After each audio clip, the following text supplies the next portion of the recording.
আপনি কি অনেক কষ্টে আছেন, অনেক দুঃখে আছেন, ওভাবে আছেন, কোথাও কিছু পাচ্ছেন না, তাহলে আপনি এই কথাগুলো ফলো করুন। আমি আশা করি এগুলো আপনাদের অনেক উপকারে আসবে এবং শান্তিতে থাকতে সাহায্য করবে। রাসূলুল্লাহ সাল্লাল্লাহু আলাইহি সাল্লাম বলেছেন, দুই দোয়া কখনো ফেরত যায় না, একটি আজানের সময় আর একটি বৃষ্টির সময়। তাই বৃষ্টি নামলেই দোয়ায় মগ্ন হও। মন আকাশ থেকে ঝরে পড়ছে রহমত, এই মুহূর্তে হাত তুলে দোয়া করুন, কারণ এটি কবুলের বিশেষ সময়। মহান আল্লাহর কাছে যা রাসূলুল্লাহ সাল্লাল্লাহু আলাইহি সাল্লাম বলেছেন, বৃষ্টির সময় দোয়া প্রত্যাখ্যাত হয় না। তাই এই বিশেষ সময় সুযোগটি আপনারা কখনোই হাতছাড়া করবেন না, বরং এই মুহূর্তে সৃষ্টিকর্তার কাছে আল্লাহগুলোতে যখন বৃষ্টি নামে, আল্লাহর রহমত নেমে আসে পৃথিবীতে, তখন দোয়া করুন, ইনশাআল্লাহ কবুল হবে। এটি একটি অত্যন্ত পরে, এটা কোনো মানুষের বানানো কথা নয়, এটা হচ্ছে তিরমিজি শরীফ এবং আবু দাউদ শরীফ। এসব পবিত্র গ্রন্থের বাণীগুলো অত্যন্ত গুরুত্বপূর্ণ এবং মানুষের উপকারের জন্য হলেও আপনি ভিডিওটি লাইক, কমেন্ট, শেয়ার করে ছড়িয়ে দিবেন ইনশাআল্লাহ। এটি অনেকের উপকারে আসতে পারে, তাই দয়া করে সবাই এই ভিডিওটি অন্যদের সাথে শেয়ার করবেন। মানুষ তখনই ধ্বংস হয় যখন সে আল্লাহকে ভুলে যায় আর দুনিয়াকে সবকিছু মনে করে। ধ্বংস শুরু হয় ঠিক তখনই যখন মানুষ পাপকে ছোট মনে করে এবং তওবা করতে দেরি করে।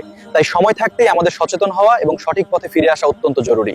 একজন মানুষের পতন তখনই নিশ্চিত হয় যখন সে অন্যায় দেখে চুপ থাকে। এই সত্যটি আমাদের সবসময় মনে রাখা উচিত, কারণ নীরবতা অনেক সময় অন্যায়ের সহযোগী হয়ে ওঠে। মানুষ ধ্বংস হয় না হঠাৎ করে, মানুষ ধ্বংস হয় ধীরে ধীরে, অহংকার আর হিংসার আগুনে।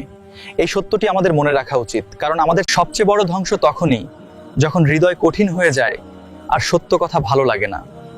এটি আমাদের জীবনের একটি গভীর সত্য। যখন মানুষ নামাজ ছেড়ে দেয়, তখন থেকেই তার জীবনের সমস্ত বরকত ধীরে ধীরে হারিয়ে যেতে শুরু করে। ধ্বংস নিশ্চিত হয় তখন যখন হারামকে হালাল ভাবতে শুরু করে।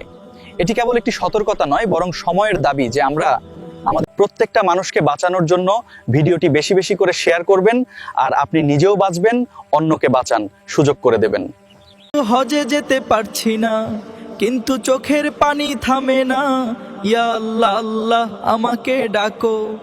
লাখো মানুষ কাবার সামনে দাঁড়িয়ে আছে ইবাদতে মগ্ন, আর আমি এখানে অনেক দূরে বসে শুধু সেই পবিত্র দৃশ্যটির স্বপ্ন দেখি এবং আল্লাহর কাছে প্রার্থনা করি। হজ শুধু ভ্রমণ না, এটা আল্লাহর বিশেষ ডাকা। এই পবিত্র যাত্রার প্রতিটি মুহূর্ত হৃদয়ের গভীরে এক গভীর প্রশান্তি বয়ে আনে। যাকে আল্লাহ ডাকেন সেই শুধু কাবা দেখতে পায়। আমি আশা করি সবার জীবনে এই সৌভাগ্য যেন আসে এবং সবাই যেন মনের শান্তি খুঁজে পায় এই পবিত্র যাত্রার মাধ্যমে। এই বছর না পারলে কি হয়েছে, একদিন আমিও বলবো লাব্বাইক আল্লাহুম্মা লাব্বাইক। এই জুমার দিন, যে দিনটা আল্লাহর কাছে সবচেয়ে প্রিয়, একটা জুমা বদলে দিতে পারে আপনার ভাগ্য। আশা করি এই দিনটি আপনাদের সবার জন্য অনেক বরকতময় এবং শান্তিতে পরিপূর্ণ হোক। পবিত্র দিনে আজান শোনার পরও কি দেরি করবেন? জুমা আপনার অপেক্ষায়। জুমার নামাজ গুনাহ মাফের সেরা সুযোগ। শুক্রবার মানেই রহমতের দরজা খুলে যায়। এই বিশেষ দিনে আমরা যেন ইবাদতের মাধ্যমে নিজেদের গুনাহ মাফ করে নিতে পারি এবং প্রশান্তি অর্জন করি। একটি জুমা মিস মানে কত বড় ক্ষতি জানেন? জুমার খুতবা আপনার জীবনের পথ দেখাতে পারে। দুনিয়া ভুলে একবার জুমার দিকে ছুটে আসুন। এটি আজকের জুমা হতে পারে আপনার জীবনের মোড় ঘোরানোর দিন। জুমার দিন দোয়া কবুলের সোনালী সময়। মসজিদের দিকে এক পা, আল্লাহর কাছে এক ধাপ। আপনি কি প্রস্তুত আল্লাহর ডাকে